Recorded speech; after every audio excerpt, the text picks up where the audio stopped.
Red Bull Rant is a free-flowing podcast with three soccer-loving idiots who don't know when to shut their dumb potty mouths.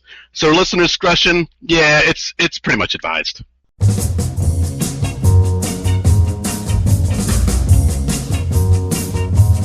Oublie ta peine, twiste et chante tous tes problèmes, et puis cet amour qui te manque. Oui, ne t'en fais pas, oublie tous tes ennuis. Un autre amour va commencer, et demain tout sera changé. Ah, oublie tes larmes, twiste et chante. Welcome, my friends, to the show never ends. This is the Red Bull Rant podcast. I'm your host, Jason Iapicco. I'm Truman. I'm an English champion, by the way. And this is episode 43, Home. So it's not home sweet home. It's meh. Yeah. Life got in the way last week. Might get in the way next week. You and I will talk about it after we're done recording. But honestly, it's okay because we didn't talk about DC as much. So let's get into it. Recap: 2-1 loss at home to DC United. 1-0 win at home against Montreal. You have the blue sky messages. Yes, I do. Let's rewind back to that disgusting loss to DC. There's just a couple of them, but honestly, you guys just got to go on our blue sky and see the reply from Carlson RBNY22, because it's literally just Seth Rollins dancing, saying "Burn it down." I laugh so hard every time I look at this. And then our friend Charles Gardella said, "This team continues to play down to the level of its opponents. It's baffling and frustrating." Fucking no shit. Again, we're gonna touch on this. All right, so then they somehow win a 1-0 game. And hold on, I'm going to bring those up really quick. Chico said, "The other comments are pretty mad, but I think this game was fine. Not great, not terrible. Red Bulls easily could have been up 3-0. They're not bad. They just seem to not want to get out of their own way. It's been 10 games. You blink and it'll be another 10. Time flies and they better figure it out." James 917212 said, "Don't subject yourselves to watching that snooze fest." I would actually listen to that game, the first half, on the radio. Then I had to watch the second half when I got home. And our friend Ed Ritter said, "Ugly, ugly win. Don't watch. Maybe the highlights.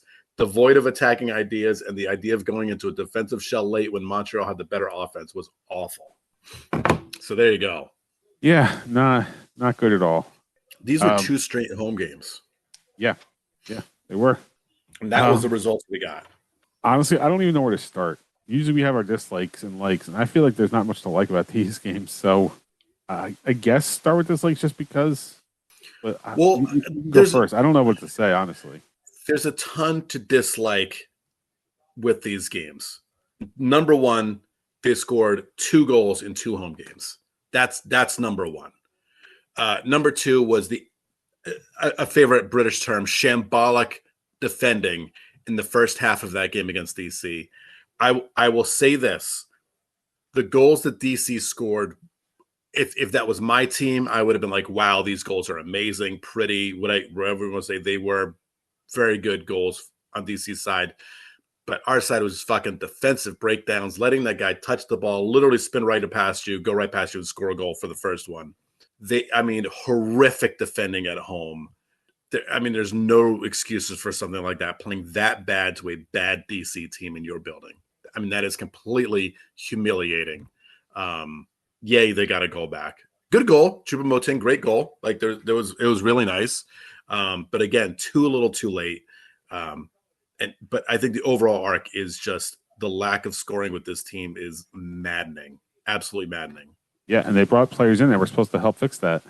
Mm-hmm. Now Choupo-Moting, he's scored some goals, but he's got a couple of those from penalties. He's had a couple really nice goals. But right, Jay, like you said, you're bringing guys not to score a goal a game, and especially to not score a goal a game at home. Yeah. I'm kind of glad I didn't watch the DC game. It got spoiled for me, so I didn't have to sit there through 90 minutes of that bullshit. Horrible. I made the mistake of watching Montreal, thinking, "Hey, it's Montreal. We can't be that bad," even though I predicted a loss. we should talk about the fact that we both predicted that neither of us predicted a win against Montreal. That's how bad it was going into that game. I had to think back about it too. I was like, did I? You predicted a draw, And then I said 1-1 draw. I'm like, I'm like, oh no, I did. I said 1-1 draw because I was it before the DC game said that this was the last game I was going to give them a chance to give me hope to make them think they were going to have a really positive team. And if not, I had to completely rethink my way I'm making predictions. You get that loss, right? And that was the Montreal game saying, I can't trust this team to win games right now. And again, they barely did. Now, they're right. They did have a few more chances, especially in the first half. But 1-0 when your fucking central defender's the guy who scores a goal for you. I mean, great goal on his part. Great goal. Great set piece, corner. Great goal. Hats off to him. But that's all you had against Montreal. My dislike, because I didn't actually say one, is just going to be how bad this stretch has been. Or let me phrase it. How bad the season has been relatively.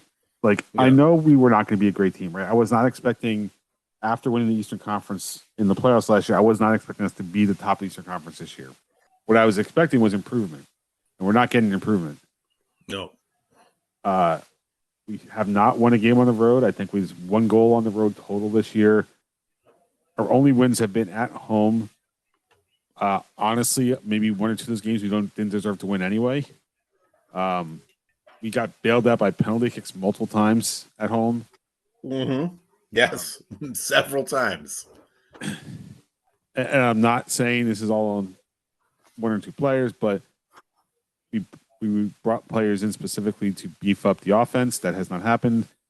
For whatever reason, Reyes is gone. I don't know why, but who we brought in to replace him has not stepped up. I just don't know. It doesn't make sense. Right? The core of the team is still here. Yeah. And this is what I'm worried about. When Lewis Morgan comes back, first of all, what conditions going to be in? And do you trust his return to the lineup being some catalyst where they're going to start scoring a bunch of goals? Or more importantly, if let's assume that they do start scoring goals, how long does he last? Because he's injury prone. Correct. I mean, I don't know. Something's just not working, and I don't know how to, even where to fix it, really. Right. I don't either. Don't know. I mean, clearly to me, this is a coaching issue because these are the same tactics we saw last year, right? In the playoffs, it made sense, right? We knew we weren't going to score goals because we didn't have the talent on the field. So we played a very cynical game of soccer, and it worked in the playoffs. It doesn't really work in the regular season because other teams are going to take the game to you at times, or you run into teams like DC. They'll say, "All right, we'll see how you play with the ball," because we don't have to worry about winning this game. It's not the end all be all for our season. Right. So it's unfortunately this is a thing I think we've said multiple times, even since the Jesse Marsh era, where there's no real plan B. And if there is, it's clearly not coming out on the field. Yeah.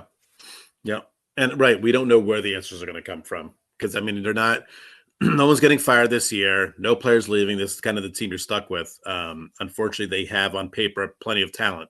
But right, there's just a disconnect. There's a huge disconnect. Is it on the training? Is it on the training ground before games? Is that where it is? I don't know.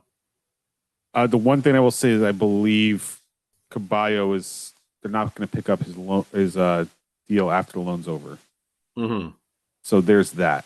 Yeah. So there's the players who won't be back. That's still the one right now. Right. That will be gone by the end of the year. Right. I don't know. But I mean, again, that's not like a core piece of this team. You know what I'm saying? Yes. If he's gone, you're like, oh, okay, whatever. Sure, he's gone. Yeah, it's not like a Forsberg's gone or Lewis Morgan's gone. Right. I don't know. I don't know where to fix it. Honestly, I don't even want to talk about likes because I don't know what to like. I think we can move on. We can move on. They were lucky to get out of 2 games with 3 points. Yes, they really were. Prediction standings, neither of us have a change in the standings because neither of us got any of these games right. at all. No. Truman got 8 points. Is at 8 points. I'm at 3. Entering 2 games in 4 days. The first one, though, is the more important one. Realistically, it's Inter Miami away in MLS League.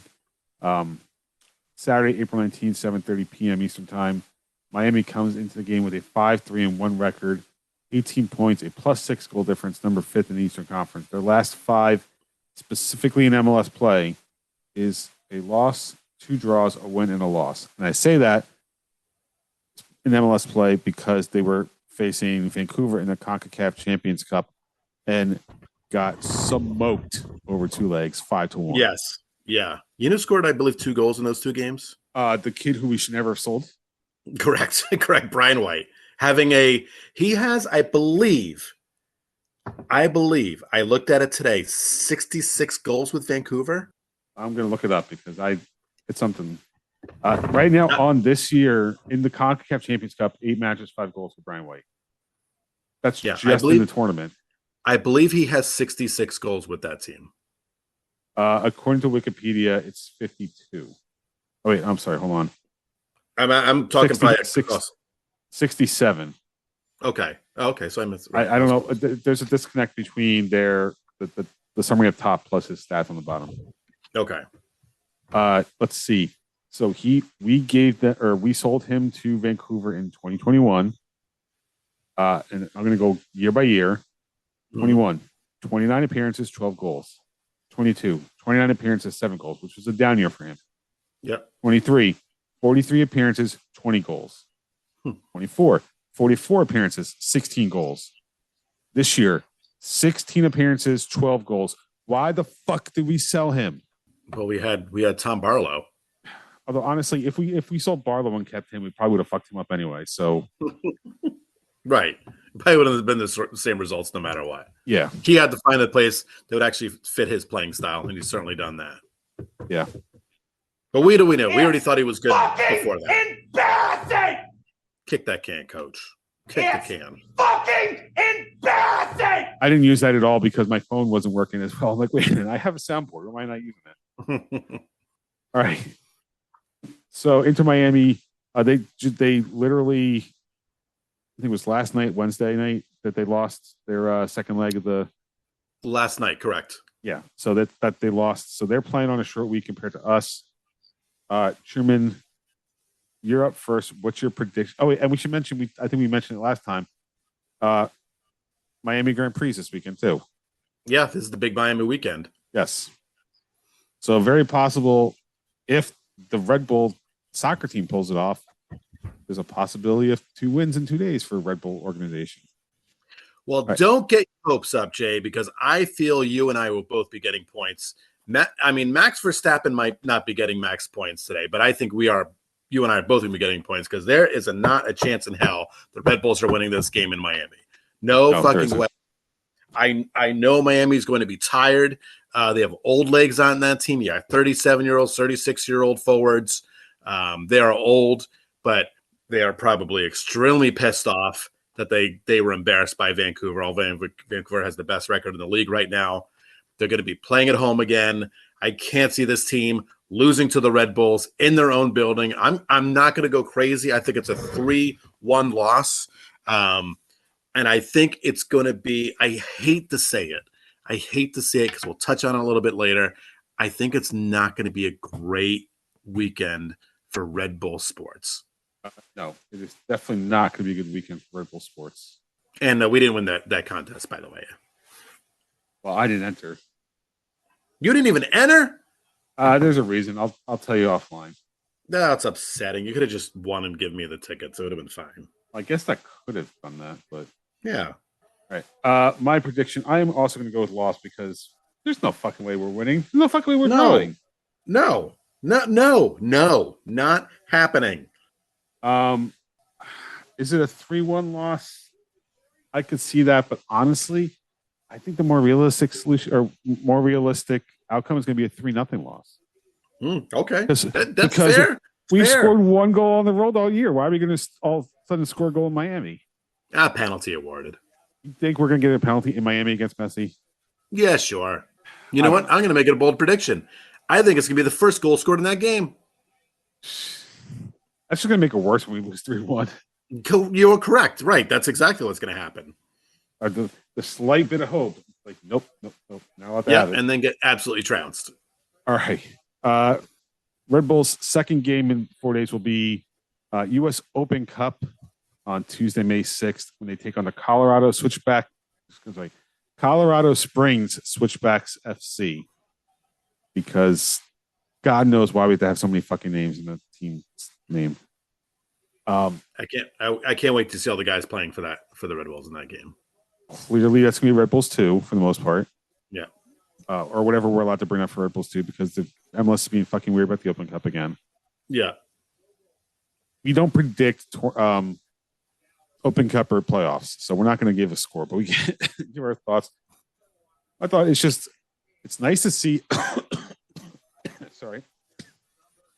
It's nice to see the quote senior team back at the Open Cup. Yeah, absolutely. Absolutely. I just know nothing's going to come of it. We should win this. The Open Cup. But you know who loves the Open Cup? I believe former host Pat McDonald. I was going to say sounds a guy we know and love. Absolutely loves it. I think we should bring him on the show next week just for his U.S. Open Cup review. That guy right there. That guy. What do you think about us going back? Hold on. I think you got another Pat McDonald in there. I think you know which one it is. There's another one in there.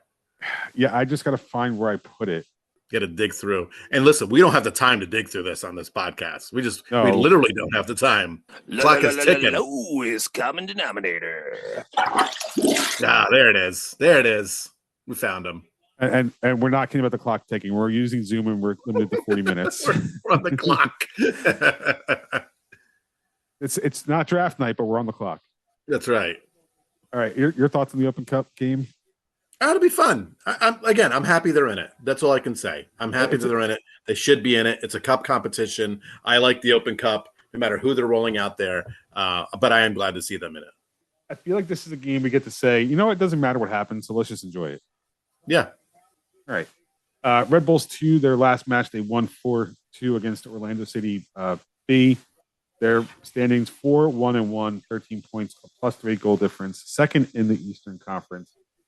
Their next match is they will take on Carolina Core, which I have no idea who they're quarantined for. Carolina Core. On Sunday, May 4th at 5 p.m. Eastern Time. That's on the road, by the way. Wait, God damn it. That's what I get for doing this real quick at the last minute. Sorry, at home. Who also will be at home this weekend is Gotham FC. They are taking on the Chicago Stars Sunday, May 4th at 1 p.m. Hopefully they have a good Star Wars Day theme going on. Oh, yeah. I really hope so. Gotham FC won their last match 3-0 at the Washington Spirit. Their standings 3-2-2, 11 points, a +4 goal difference, number 4 in the NWSL. With that, it is time for an F1 update. And box now, box forward. Stay out.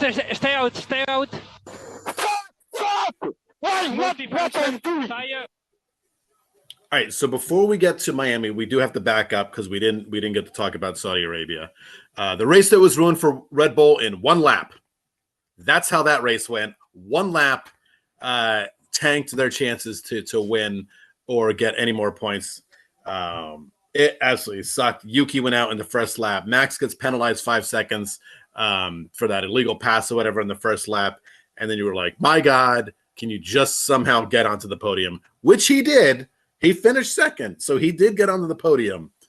Oh, frustrating. Very frustrating when you knew with the way McLaren, of course, is driving that was all you can get. But Oscar Piastri won. And like you and I talked about, it's going to be a little back and forth with him and Lando Norris. So that's what's going to keep Max in that championship talks.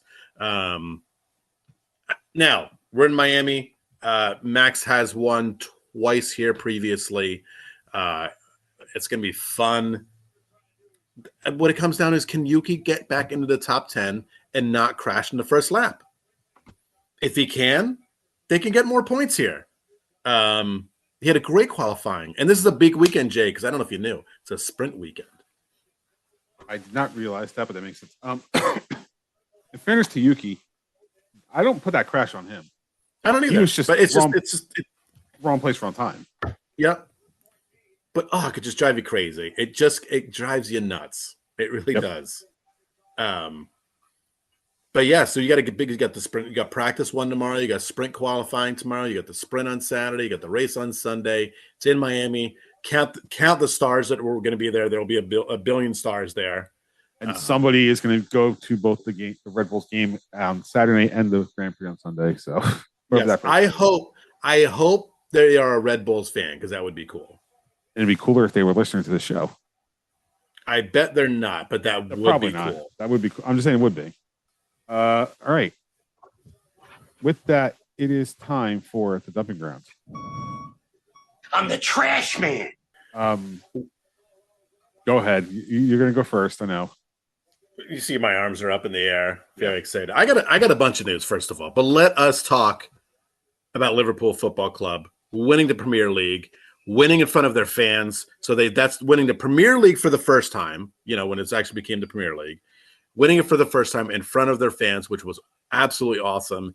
In a game where they gave up the first goal and then just absolutely fucking put the hammer down on Tottenham. So that was fun.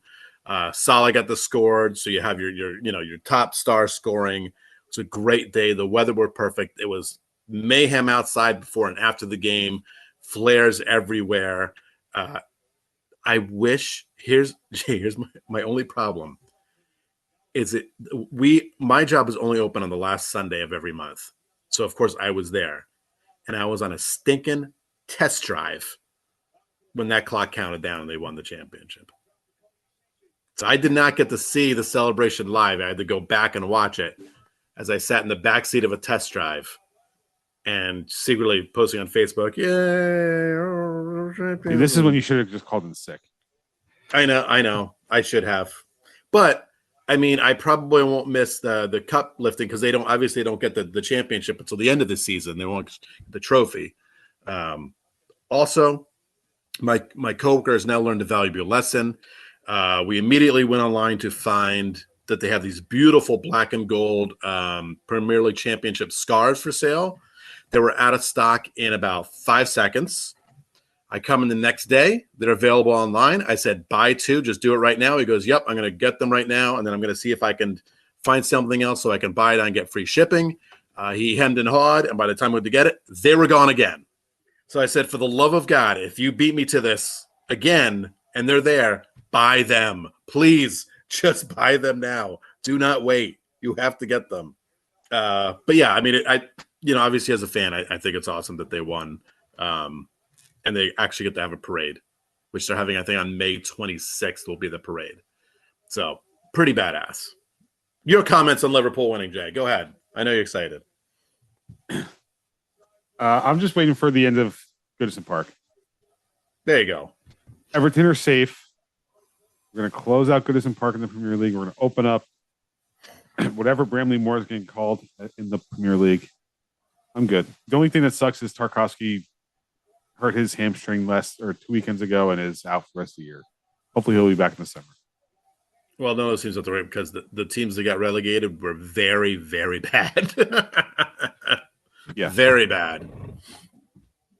All right, now I have some soul-crushing news for you. I'm going to give you a little bit of the good first, and then I'm going to give you the terrible news. The good news is that Swindon Supermarine, the team we all know and love, won whatever the hell the Wiltshire Premier Shield champion is. I don't know what that is. It's like a big-looking, crazy shield. Can I get this in the camera? Hold on. There it is. Whatever that is, that's what they won. So that's something. That almost looks like a family crest shield. Yes, it is. It is completely ridiculous. The bad news is that they were relegated down to whatever is below whatever they're playing in right now. So their manager got the axe. Yeah, their manager got the axe. They're down in I don't even know the 18th tier at this point. So very sad. But at least they went out. They're going out on a high, winning whatever that shield is. The The only thing I have for dumping ground was that the Washington Commanders are going to get a new stadium. And the only reason I'm just going to bring it up, there's actually, two reasons to bring it up. One, it's supposedly going to be on the site of RFK Stadium. Okay, yep, I've heard that, So- which is a great idea, honestly. That's where it should be. Supposedly the Washington Spirit are going to be tenants in the stadium. That would be cool. It would be. It'd be funny for the women's team to have a bigger stadium than DC United, but apparently, from what I saw, the Washington Spirit have like no ownership stake in the stadium in Audi Field, Right. and they're basically, I would imagine, basically third run compared to a this moment mid to lower tier MLS team and a USFL team. So that field's already getting run over really bad right now. Yep. So I can understand wanting to move out and have kind of their relatively own stadium for most of the year. And I feel that where RFK was located is a better location anyway. Yeah, for me, I like that spot. I like that spot. You can really walk. The one playoff game the Red Bulls were there. We were there hours and hours ahead of time. Like I just took literally a long walk to the Capitol building, which was awesome. And for me, because I'm relatively not too far. I think to RFK it was like an hour 15 or something like that. Yeah, and literally it was. I crossed the river and I'm at the stadium, and when I leave, I cross the river and I'm gone. Yeah, I am inside DC limits in the car for less than 5 minutes, so I don't have to deal with a lot of the traffic. I know for the supporters that would drive down, it's probably easier to get to than Audi Field is. Yeah, for sure. And the parking lots, I imagine, at RFK provide more of a tailgating opportunity, which I know the supporters love to do when they come down. Yeah. So, I mean, don't get me wrong. I know DC needed to move out of that stadium because it was literally falling apart. I mean, when you and I were there, I remember we took literal pieces of concrete that were just off. Like we didn't. Yeah, I still have that somewhere. It was literally a chunk of concrete, a small piece of concrete, and we didn't break it. It was literally just lying on the ground. Yeah, it's not like unfortunately there were Red Bull fans there that were trying to break stuff and take it, but you and I were like, "This is literally just laying here." Here it is. Yep, it's gonna get the mouse. I'll just take a little chunk of this place with me after a Red Bull playoff win. Why wouldn't you? Okay, is that it for dumping grounds? That's all I got. Okay. So that brings us to the last segment of the show, Truman's Terrible Team of the Week. That's terrible. Easy choice here. If you were paying attention this weekend to MLS, where Nashville absolutely destroyed Chicago 7-2. Who was it? It was Sam Surge had 4 goals, 2 were on penalty kicks, but he did score 4 goals. That is just a whooping. An absolute whooping by Nashville. Jesus and anytime Christ, you put up that 7. Just Babytown frolics. That's a new one. I like that. No, it's not a new one. I just don't use it a lot. Oh, well, there you go. But yeah, anytime you put up 7, you're getting terrible team of the week. I mean, the last time we saw, at least Red Bull fans can remember 7 being put up, we were on the right side of that. Correct. We were close to the wrong side. We were very close last year. We were right there, but it didn't happen. All right. Is that it? Anything else? I think that's it. Okay, let's wrap this one up. You can visit us at patreon.com/Red Bull Rant. $1 a month gets you exclusive content whenever you decide to do it. I want to thank our producers, Jeremiah Dempster, Steven Santos, and Eddie Delecto. Thank you guys for supporting the show. I just realized that there was a voicemail and I didn't have a chance to play it. Do it. How much time we got? We got 8 minutes. I don't know if I can download it and get it done. Oh, man. Hold on. We're going to try to vamp. Just talk about something while I do this. I'm going to try to vamp. Hey, listen, I think the Giants had a great draft this year. I think the Jets did pretty okay for themselves. But I think the Giants drafting Abdul Carter with the 3rd pick was the right way to go. Thank goodness they did not draft Shedeur Sanders, as apparently no one else wanted to either. So that's exciting. I thought the Jets did okay. Yeah, I don't know. That's all I got. The Patriots' first pick cried on the stage. That was fun to see. That's something you see every day. And unfortunately, my Devils are out of the playoffs, but that's okay. Did I get it all in? And just in time for me to have a voicemail ready. So this came in, by the way, after the DC, or I think it's during the DC match, but it's still apropos. The reason I'm bringing it up is because you can call us 973-348-5329. Leave us a voicemail, and we will play it on the show just like this. Hey guys, how's it going? It's been a little while, but and I wish I could call it better circumstances. I know it's halftime right now, and it's 0-2. But it's the same thing we saw in many previous games at this point. And I don't know if you can attribute that to injuries per se or anything else, but it's, when you see Sandro sitting in a corner somewhere showing absolutely zero urgency whatsoever, I don't care if it's like the old people that really care more about the Atlantic Cup X, Y, and Z. They advertise shit like this, and this is what's happening right now. Zero urgency on this pitch. Absolutely slow and whatnot in the backfield. They chose to get rid of Andres for technicalities and some other stuff in the background. And what has happened? This back line has given up goals in very stupid circumstances and many other things. And it's very clearly becoming a problem at this point. So they very clearly don't know what's happening. And maybe it wasn't as wise to turn it over this much. Because at this point, I don't even think autopilot is a good answer of what the fuck they're doing on this field right now. And to leave this voicemail, if for some reason the circumstances change by the time this game ends, but it's like this now, bad. And they've had some good performances at home, but against your rival DC, but you advertise it as your fucking rival. At least show some fucking consideration for what's happening now. Put that shit on the road. Not here. This has already happened in many other away games.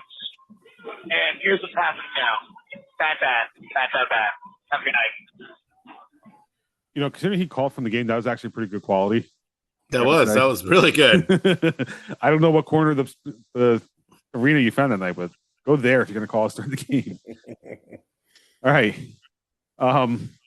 Let's finish wrapping this up. If you want to leave us an email and write your thoughts to us, redbullrant@gmail.com, facebook.com/Red Bull Rant, on Blue Sky at Red Bull Rant for the show, at Dr. Stooge for myself, at The Truman for Truman. Subscribe to our show via iTunes, YouTube Music, YouTube, SoundCloud, Spotify. Listen, last time we were on here, I said like 30-something episodes were going to be gone from Spotify. I have no idea which ones they are and if it actually happened, but hopefully this one's up there. We'll find out. All right. Last words before we get out of here. And by the way, 4 minutes and 30 seconds left. Fucking beautiful. Shock the world, Red Bull Sports this weekend. Shock the world. Shock us. We'll be shocked like the shock master if you actually did not fall over your own face and win. God, I wish I had a shock master thing ready to go at that point, but no. That would have been nice. All right. So for Truman and myself, this has been episode 483 of the Red Bull Rant. Thank you guys for tuning in. And as always, go Red Bulls. See you later.